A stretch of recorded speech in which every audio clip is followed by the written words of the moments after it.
didn't you try and make Ruby in the browser a thing? What do you think about Opal? So yeah, this is really interesting.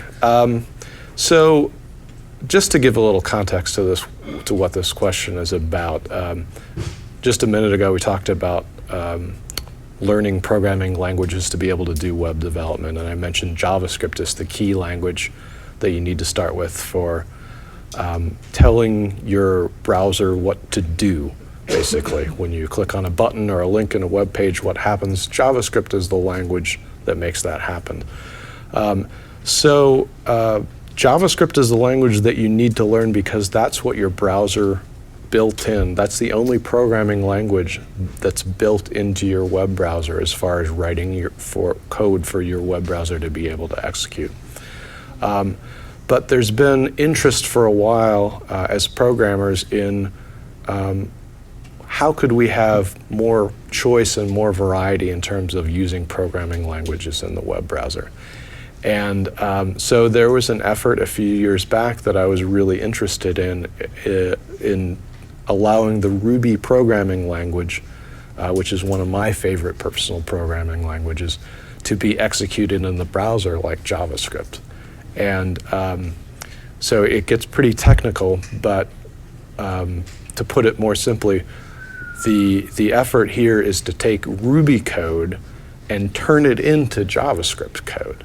And there are actually a few projects to do that starting a few years back. And I became really, really interested in them and gave a series of conference talks on them and how it was going. And there were really two main challenges to making that happen. The first challenge is there's features of Ruby that just couldn't work when you're in an environment of turning Ruby into JavaScript code. There are certain techniques like metaprogramming, which I'm not going to go into detail here about, but they just don't work when you're taking Ruby and turning it into JavaScript. The other thing that was really challenging in that scenario is Ruby is more than just a programming language. And this is true in general of programming languages. When you talk about programming languages, you're usually talking about the syntax for the language, and then you're talking about all the libraries that are built into that language that let you actually do things like read from a file or talk over the network or draw an image on a screen. Those aren't just the programming language syntax, those are libraries that the programming language usually ships with.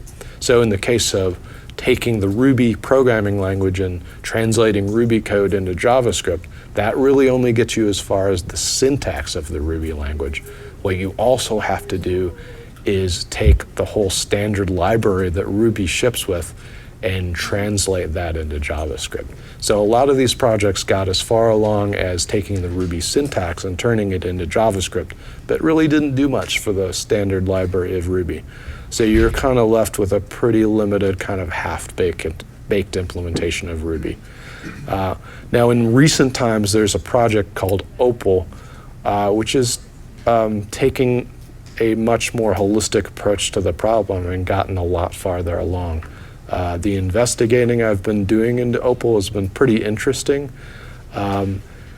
but I'm not sure it'll ever catch on in a mainstream way. There's just so much infrastructure and interest in JavaScript these days. I don't know if Opal will catch on in a huge way, but it certainly is interesting, and in a lot of ways, I feel like maybe I was interested in Ruby in the browser too early, and it just took a few years to really develop and become mature. But from what I've seen of Opal, it looks like something that people are using to build real web apps, and it's quite interesting.